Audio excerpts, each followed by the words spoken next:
Hi friends, this is your Ampli Bharat Kumar from Jangli Ampli channel.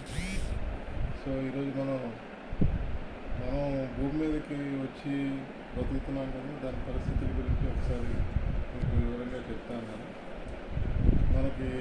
మనం పడుకొని ఆకాశం పక్క చూస్తే నక్షత్రాలు చాలా లక్షల సంఖ్యలో కనిపిస్తాయి, కానీ ఇప్పటి వరకు వాటి మీద జీవరాశి ఉన్న సమాచారం మన దగ్గర లేదు.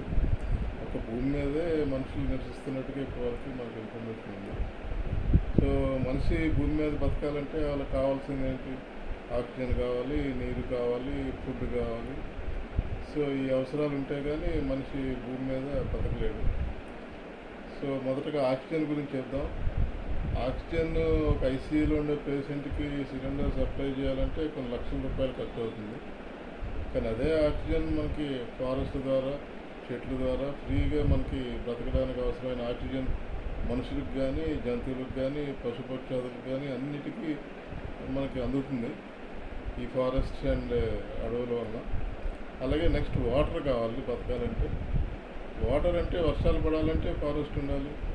సో అది మనకి ఫారెస్ట్ కొండలు గుట్టల్లో పడే వాటర్ దాంట్లో రూట్స్లో ఇంకి అలాగా స్లోగా రిలీజ్ అవుతూ మనకి perineal reverse like Ganga, Yamuna, Godavari, Krishna ఇవన్నీ నీళ్ళు మనకి సప్లై చేస్తూ ఉంటే ఆ నీటిని ఉపయోగించుకొని మనం బ్రతుకుతున్నాం. తర్వాత కావాల్సింది ఫుడ్. సో ఫుడ్ అంటే మనం ఇప్పుడు వ్యవసాయం చేసుకొని పంటలు పండిస్తున్నాం. వ్యవసాయం చేయాలంటే దానికి నీరు కావాలి, వర్షం కావాలి. మళ్ళీ వర్షం పడాలంటే ఫారెస్ట్ ఉండాలి. సో ఈ మనిషికి అవసరమైన 3 జీవనాధారాలు కూడా మనకి అడవుల వల్ల వస్తున్నాయి. సో వాటి గురించి ఇప్పుడు మనం ఆక్సిజన్ గురించి మళ్ళీ మాట్లాడుకుంటే, ఇప్పుడు ఆక్సిజన్ కూడా పరిశ్రమల నుంచి, వాటి నుంచి ఇండస్ట్రియల్ పొల్యూషన్ వల్ల అవన్నీ పొల్యూట్ అయిపోయి ఇప్పుడు ఆక్సిజన్ మనం ఆర్టిఫిషియల్గా ఆక్సిజన్ బార్స్ లాంటివి పెట్టుకొని డబ్బులు పే చేసి పీల్చుకోవాల్సి వస్తుంది. అలాగే వాటర్ ఇంతకుముందు మనం ఎక్కడ పడితే అక్కడ ఫ్రీగా చెరువుల్లో కానీ, బావుల్లో కానీ తాగుతుండేవాళ్ళం. ఇప్పుడు అవి ఫ్రీగా తాగలేకపోతున్నాం. అవి కూడా మినరల్ వాటర్ కొనుక్కొని తాగాల్సి వస్తుంది. ఇంకా ఫుడ్ గురించి మాట్లాడుకుంటే చెప్పాలంటే చాలా ఉంటుంది. మనకి గ్రీన్ రెవల్యూషన్ ద్వారా అప్పుడు మనకి సరిపోయిన ఆహారం ఉండేది కాదు, అది ఇంపోర్ట్ చేసుకునేవాళ్ళం. సో మనంతటా మనం ఫుడ్ కొనుక్కోకుండా సంపాదించుకోవాలంటే మనం గ్రీన్ రెవల్యూషన్ మొదలుపెట్టాం. అంటే improved seed, improved fertilizers, improved pesticides ఇవన్నీ వాడటం మొదలెట్టాం. సో దానివల్ల కూడా మళ్ళీ అన్నీ చచ్చిపోవడం మొదలుపెట్టినాయి. ఇన్సెక్ట్స్ చచ్చిపోయినాయి, బర్డ్స్ చచ్చిపోయినాయి, ఈవెన్ మన మోస్ట్ వాల్యుబుల్ హానీ బీస్ చచ్చిపోయినాయి. ఆ పెస్టిసైడ్స్ మన కడుపులోకి వెళ్ళిపోయి ఇప్పుడు పంటల మీద పోసిన పెస్టిసైడ్స్ అన్నీ వర్షానికి కొట్టుకుపోతాయి. అవి నదుల్లో చేరితే అక్కడి నుంచి సముద్రంలోకి వెళ్తాయి. సముద్రంలోని, నదుల్లోని వాటిని చేపలు తింటే ఆ చేపలు మళ్ళీ మనం తింటాం. This is called biological magnification of pesticides. దానివల్ల కూడా మన హెల్త్ అంతా స్పాయిల్ అయిపోతూ ఉంది.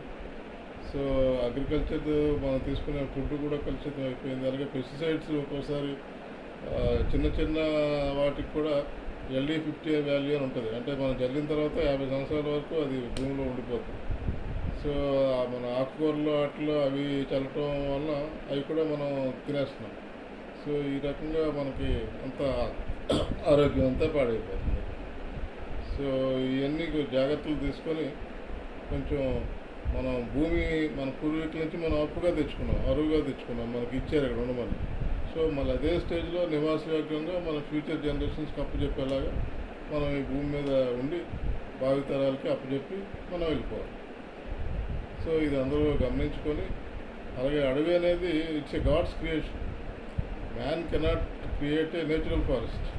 ఏవో చెట్లు మొక్కలు పెంచేసి మనం అడవులు పెంచుతామని అనుకుంటాం. That's not correct. అడవిలో చాలా ఉంటాయి.